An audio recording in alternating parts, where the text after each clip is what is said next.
Just go on with your devotional service as usual.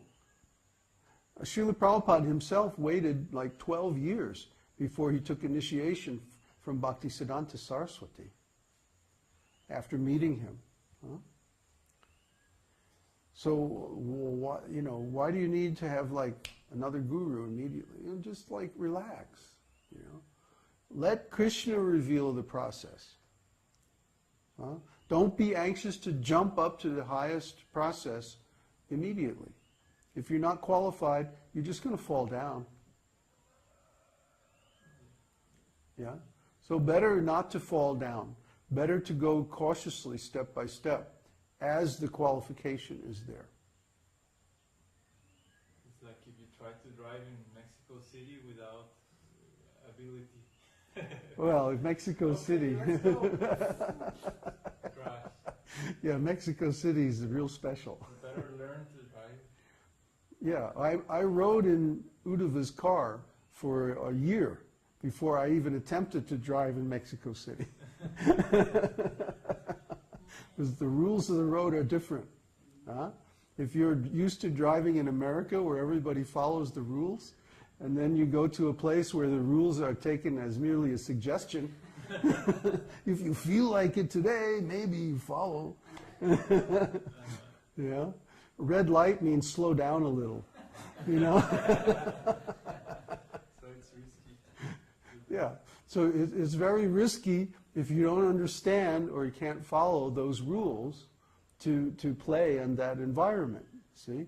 So similarly, if you don't have those 4 regulative principles mastered, if there's still some problem, some difficulty, then don't go to the higher platform, because you fall down. You don't want to have an accident. That's why I didn't drive in Mexico City for so long. I waited until I understood how everybody's doing, Then it was okay. So similarly, we want to be very cautious that we don't commit offenses to the holy name, that we don't take up a mantra that's too far beyond where we actually are spiritually.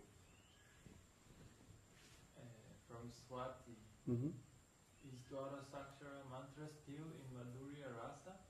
Is there any other mantra suggested in Sakya Rasa? No, all these mantras can be chanted in any rasa. Krishna is in his holy name, so we can approach Krishna in any mood, through any of his holy names. But specifically, Govinda, Krishna, Madhusudana, the names that refer to Braja Lila. These are names where Krishna accepts his devotional service in the mood of conjugal love.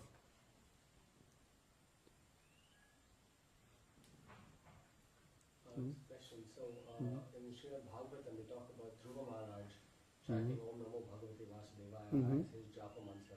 Yes. And then he realizes Krishna and he starts chanting it when he has material desires for the kingdom. That's right.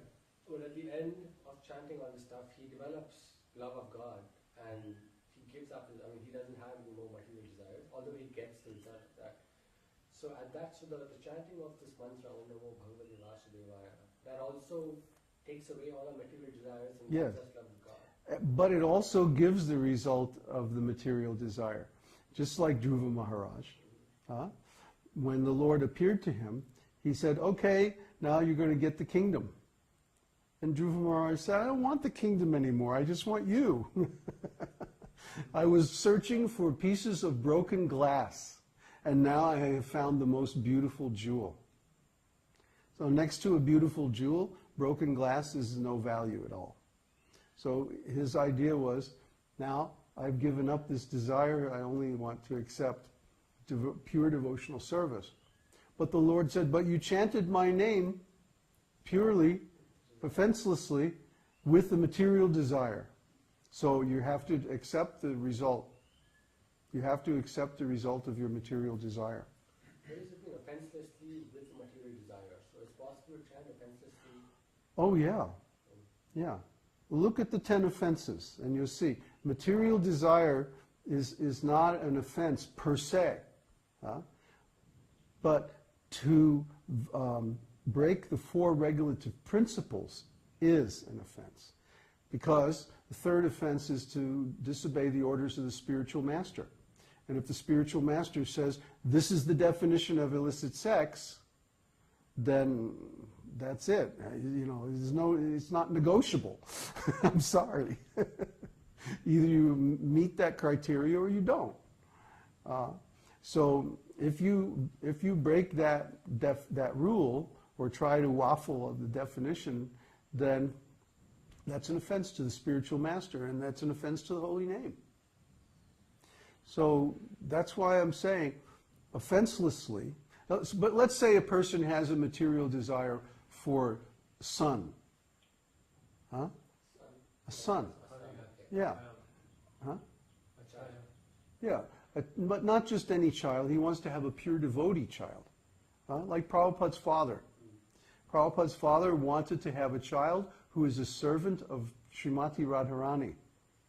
That was his specific desire.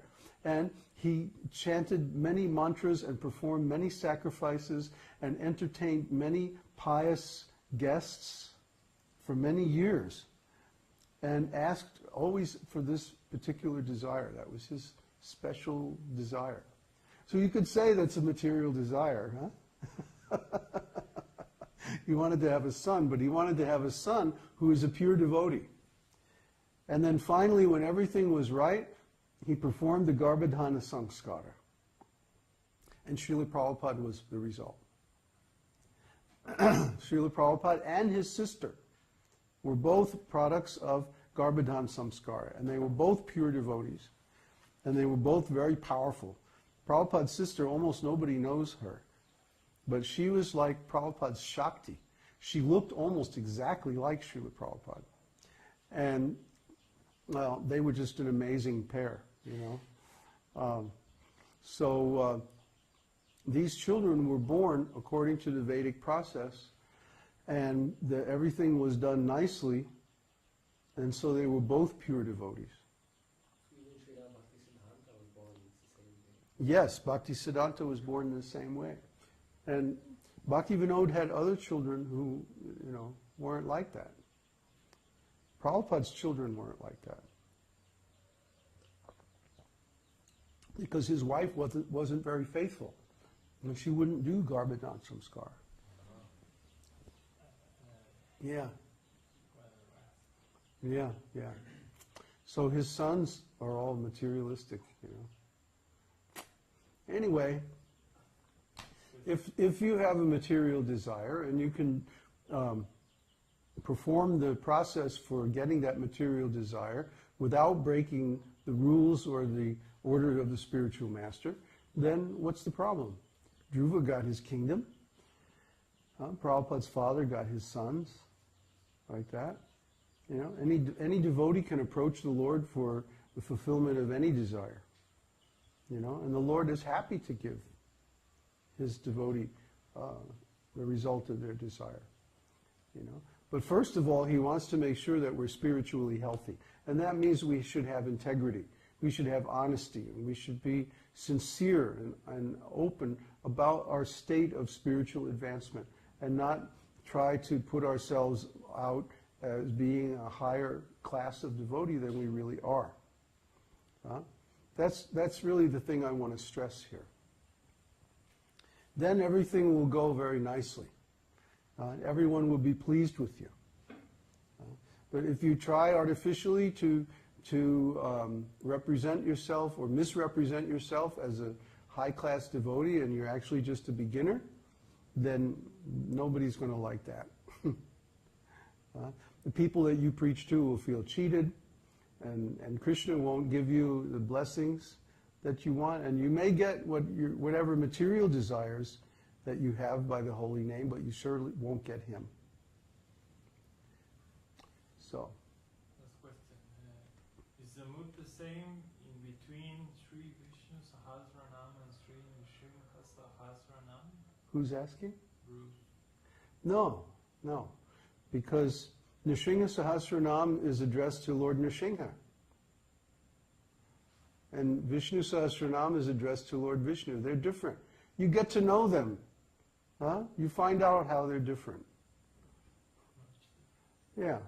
They're different aspects of Krishna's personality, so they're in different mood. So, speaking of Lord Nrsimha, let me play the drum. And you play the drone, like last night. Yeah. No, I want you to play Rachmaninoff's second piano concerto on the harmonium.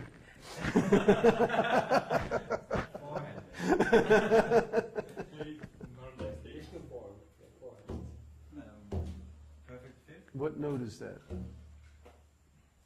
Not so perfect. Almost perfect. Yeah, one more up. No, one more down. Good, E flat and B flat.